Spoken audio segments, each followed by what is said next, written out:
అధికారం అనే ముసుగు వేసి ఇన్నాళ్లు దాచిన బీఆర్ఎస్ అక్రమాలన్నీ ఇప్పటికే అనేకం బయటపడ్డాయి, ఇంకా పడుతున్నాయి. ఇప్పటికే కేటీఆర్ అక్రమాల చిట్టాను విప్పింది బిగ్ టీవీ. కానీ లేటెస్ట్ గా మా ఇన్వెస్టిగేషన్ లో తేలిన విషయం ఏంటంటే కేటీఆర్ బాంబర్దిది కూడా ఇదే బాటని. మీకు తెలుసు, మేము ఆధారాలు లేకుండా అడ్డగోలు వ్యాఖ్యలు, ఆరోపణలు చేయమని. ఈసారి కూడా పక్కా ఆధారాలతో మరో అక్రమాన్ని మీ ముందుకు తెస్తున్నాం.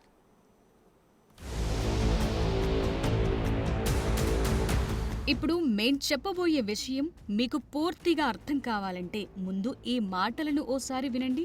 ఫామ్ హౌస్ అంటారు, అది ఫామ్ హౌస్ కాదు, అది నా బావమరిది రాజ్ పాకాల ఉండే ఇల్లు. ఆయన మొత్తం ఇక్కడ ఒక హైదరాబాద్లో ఒక గేటెడ్ కమ్యూనిటీలో ఉంటుండే.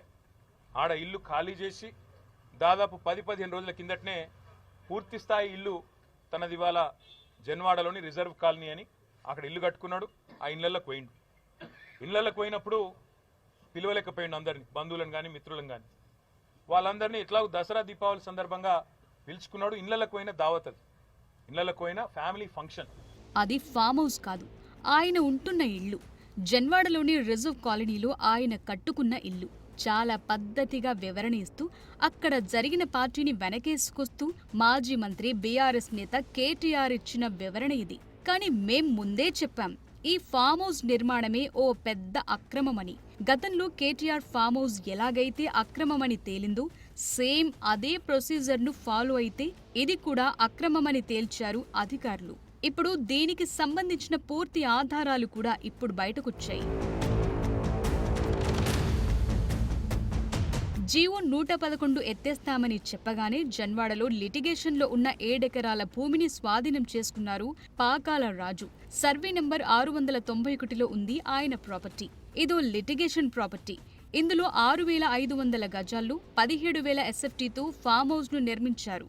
ఇందులోనూ రకరకాల డిజైన్లతో బిల్డింగులు కట్టేశారు. కేవలం ఈ ఫామ్ హౌస్ నిర్మాణానికే 15 కోట్లు ఖర్చు పెట్టారని తెలుస్తోంది.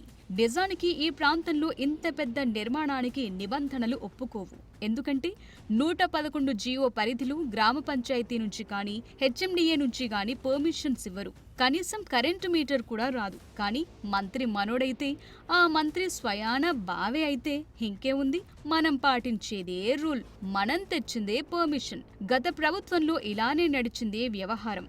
గ్రామ పంచాయతీకి సమాచారం లేకుండానే 15 కోట్లతో అక్రమంగా పర్మనెంట్ కన్స్ట్రక్షన్ చేశారు.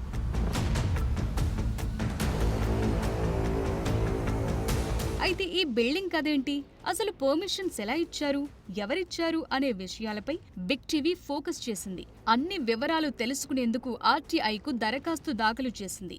అయితే జన్వాడ పంచాయతీ నుంచి వచ్చిన సమాధానం ఇప్పుడు సంచలనమనే చెప్పాలి. అసలు ఫామ్ హౌస్ నిర్మించడానికి తమ నుంచి ఎలాంటి అనుమతులు తీసుకోలేదంటూ సమాధానమిచ్చారు పంచాయతీ కార్యదర్శి. అంటే ఎలాంటి అనుమతులు లేకుండానే ఈ నిర్మాణం చేపట్టారని అర్థమవుతోంది. ఈ ఆర్టీఐ రిప్లై చాలు గత 10 ఏళ్లలో ఎలాంటి అరాచక పాలన సాగిందో తెలుసుకోవటానికి. కళ్ల ముందు అక్రమంగా భవనాలు కడుతున్నా కేటీఆర్ ఏం చేస్తారు అన్న భయంతో అధికారులంతా కళ్లు మూసుకుని కూర్చున్నారనటానికి జన్వాడ పంచాయతీ కార్యదర్శి ఇచ్చిన ఈ సమాధానమే సాక్ష్యం. అంతేకాదు జూలై 7, 2022, జనవరి 30, 2023, ఫిబ్రవరి 8, 2023న మొత్తం 3 సార్లు అక్కడ బిల్డింగ్స్ అక్రమంగా కడుతున్నట్టుగా నోటీసులిచ్చారు. కానీ ఈ నోటీసులకు పాకాల రాజు నుంచి ఎలాంటి సమాధానం రాలేదు. ఓవైపు నోటీసులొస్తూనే ఉన్నా లెక్క చేయకుండా ఫామ్ హౌస్ ను కంప్లీట్ చేశారు. అక్కడ పార్టీలు కూడా చేసుకుంటున్నారు. ఈ ఫామ్ హౌస్ కట్టే సమయానికి నోటీసులిచ్చిన సమయాల్లోనూ రాష్ట్రంలో అధికారంలో బీఆర్ఎస్ పార్టీనే ఉంది. మంత్రి కేటీఆర్ ప్రభుత్వం అంతా తాని అన్నట్లుగా నడిపిస్తూనే ఉన్నారు. పంచాయతీ అంటే ఓ రకంగా గ్రామస్థాయిలో ప్రభుత్వమే. అలాంటి ప్రభుత్వం ఇచ్చిన నోటీసులకు సమాధానం ఇవ్వకపోతే బామ్మర్దిపై ఎందుకు చర్యలు తీసుకోలేదు? ఇదే ఇప్పుడు సమాధానం రావాల్సిన ప్రశ్న. అధికారం తమ చేతుల్లోనే ఉంది కాబట్టి తాము ఏం చేసినా చెల్లుబాటవుతుందనుకున్నారా? తాము రూల్స్ ను డిసైడ్ చేసేవాళ్లమే కాని పాటించేవాళ్లం కాదనుకున్నారా? లేక అడ్డగోలు వ్యవహారాలకు అడ్డుపడేదెవరనుకున్నారా? కేటీఆర్ అండలేకపోతే ఇంతగా ఆయన బామ్మర్ది పాకాల రాజు తెగించగలుగుతారా? 10 ఏళ్ల పాటు అద్భుతమైన పాలన అందించామని పదే పదే చెప్పుకునే కేటీఆర్ దానికి ఎగ్జాంపుల్ ఇదే అంటారా? కేటీఆర్ ఈ ప్రశ్నలకు సమాధానం చెప్పాల్సిందే.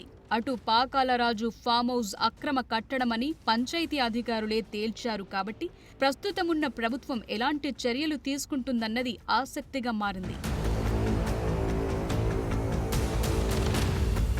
కొసమెరుపేంటంటే ఈ అక్రమ కట్టడంలోకి రీసెంట్ గా గృహప్రవేశం చేశారు. ఆ తరువాత అక్కడ రేవ్ పార్టీ నిర్వహించారు పాకాల రాజు. ఆ పార్టీపై అందిన ఫిర్యాదుతో పోలీసులు రైడ్ చేసి డ్రగ్స్ టెస్ట్ చేస్తే కేటీఆర్ దోస్తు మద్దూరి విజయ్ కొకైన్ సేవించినట్టు తేలింది.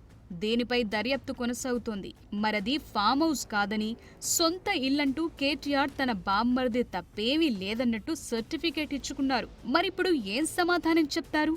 అధికారం మాదే, మాకెందుకు పర్మిషన్స్ అంటారా?